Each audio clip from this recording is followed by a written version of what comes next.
My favorite project is water. Living in the Klein Karoo, I've been always aware when I arrived the first year here.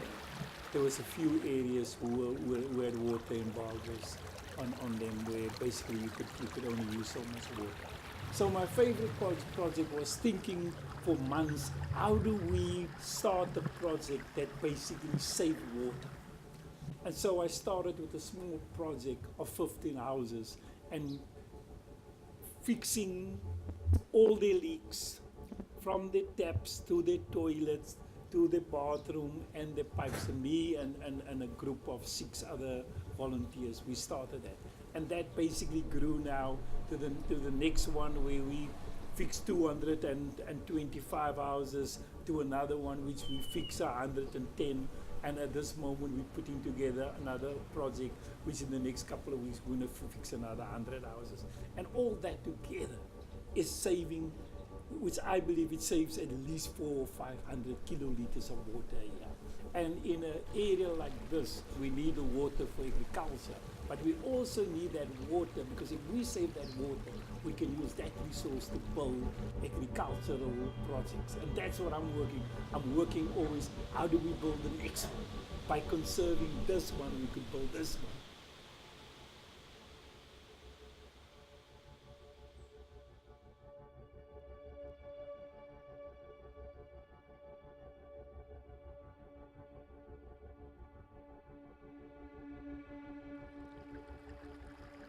We're actually the source of 7 different rivers.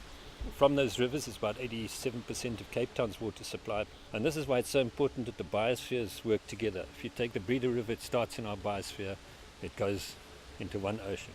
Berg River starts here, goes through the Cape West Coast Biosphere Reserve. So it's no use them trying to clean the water down there if we don't do our part up here.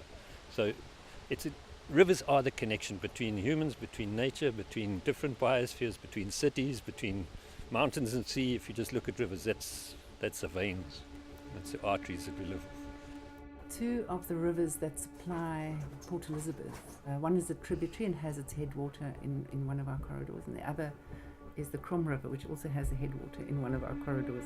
So the Port Elizabeth is to a large degree being supplied, and the health of their water is reliant on not only the Baviaanskloof World Heritage Site, which is a huge catchment area, but also on our corridors. And I don't think the people of Port Elizabeth are at all aware of that. I don't think so. Maybe they are. I don't know. But theoretically, we should be adding a portion of revenue should be added to their water bill. They should be paying a little section for keeping the ecosystems healthy.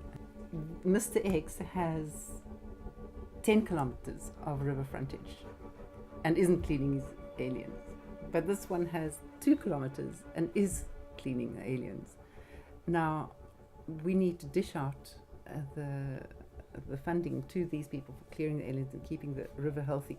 How much do we give to Mr. X and how much do we give Mr. Y? And where does this money actually come from? Who goes to monitor it? So that's the problem with ecosystem services, is how do you manage that and organize it? Because if we could, people could get benefit out of what they're doing in the environment. That's a 6-liter toilet system. Before it was 9 liters, so we've installed that. And if you look, you'll see it's set at 3 liters. This little wetland runs right through and ends up in the Yxk River. And the Yxk leads into the Crocodile, and the Crocodile into the Hartbeespoort Dam. The Hartbeespoort Dam is already a eutrophic dam. It is beyond repair almost, because it is getting so much of the hormones that we pump, the pesticides that we pump, the herbicides. It's all running into this dam, and the dam is critically ill. And we here in this area, we're a buffer between that urban area and the dam. And downstream from the dam, you have the irrigation systems, the food basket. So what we do here is a critical part of that process. We take time here to filter and clean the water and then it runs into the rivers and it dilutes that horrific pollution before it gets into the dam. We can do a lot more. We can do it a lot better. We need to sharpen our game here. We can really add value. But this is the point of these massive sponges that we've got here, is to actually filter the water. We take less water for people to go to toilet. So they, instead of using 9 liters, they use 3 liters. When the water arrives here, we clean it up and filter it. We take that water and we basically pump it to agricultural land where people could basically start a sustainable research and development farm. That's in a nutshell what we're doing with this. You'll see all the plastic, etc. You see caught. That's when it comes down in flood. It deposits all the rubbish and everything into the trees. We call it the Yuxco confetti. In about August last year, members of the Conservancy downriver said that the river was stinking, it was black, and it had solid mass floating in it. And we realized they had been trying to get the Joburg water, which is responsible for the Northern Works. It was clear it was coming from Northern Works, sewage works. They were getting no joy, so Helen's idea was to start with a petition. So we began a petition which was aimed specifically at the management of the river, not just saying anti-pollution, anti-sewage, clear up the sewage. We said it's an endemic problem that rests with the irresponsible or incompetent management within Johannesburg Water of the entire river system, because they were clearly not properly managing their works, their northern purification works, and as a result we put together this petition. We got well over 400 signatures just of people directly involved around the river, and we decided we were going to use it in as hard a fashion as we could. So we not only sent it to Johannesburg Water, we sent it to the Department of Water and Sanitation, we sent it to newspapers, we sent it to the Green Scorpions, to the provincial conservation authorities, parliamentary committees. We sent it as widely as we could. And we then coined the term ARMA, being Action for the Responsible Management of Our Rivers. And we said, let's start with the Yuxco, but let's slowly expand it, because the Yuxco is only symptomatic of a broader lack of proper management.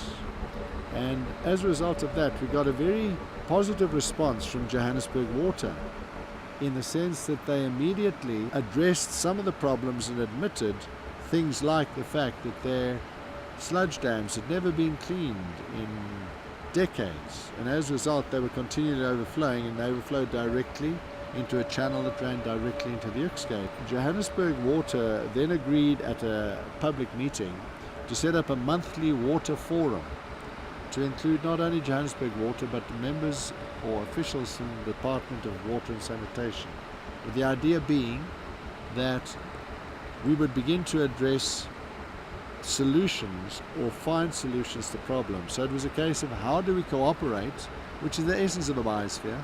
How do we cooperate to find sustainable solutions to problems that are systemic, that go far deeper than just a piece of river in a place where we might be standing.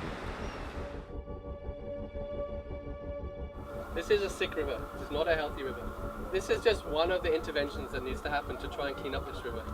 And there's a lot of other things upstream through the Stellenbosch Rivers Collaborative, through other partners, through wildlands and all sorts that's going on to try and stop this water from getting dirty in the first place. What this project's trying to do is to think, okay, when the water gets dirty, how can we treat it? How can we actually try and restore the health to this water? So this is, by our funders, being called the green filter, but it's basically a variation on the John Todd Eco Machine. So we've adapted what they've developed in the States, and we've adapted it here for South African conditions. So it means that the 14 tanks, 2 weeks later, the idea is we get clean water out. So we're treating the water here in this system, so the idea is the outlet water is clean, but also it becomes like a seed bank for the river downstream. So the benefit of the treatment system actually doesn't stop here, it carries on and basically seeds and helps to purify the water as it flows on down the river. have to sort out the social problems, the social issues, and those areas where a lot of effluent is not getting to the sewage works. At the moment, all the effluent's going into single sewage works. So they're mixing human waste, which is 100% compostable. It could become an asset, not a liability. But why are we mixing it with industrial waste? Why don't we compost organic waste instead of mixing it now with oils and industrial waste and putting it to the same sewage works? I believe one of the things we're doing now is trying to look at how do we put miniature sewage works into informal settlements. So people take ownership of that. You have maybe 20 houses going into a miniature sewage works, and then you split it up. So if there's a disaster of one, it doesn't get into the main rivers like the Berg rivers. And if we can start to take out that sort of pollutants right at the source and just work our way down, and then obviously, okay, West Coast Biospheres will carry on. So we've got Biospheres looking after the river right from source to the sea. You look around it, you've got to save this, you can't let it go.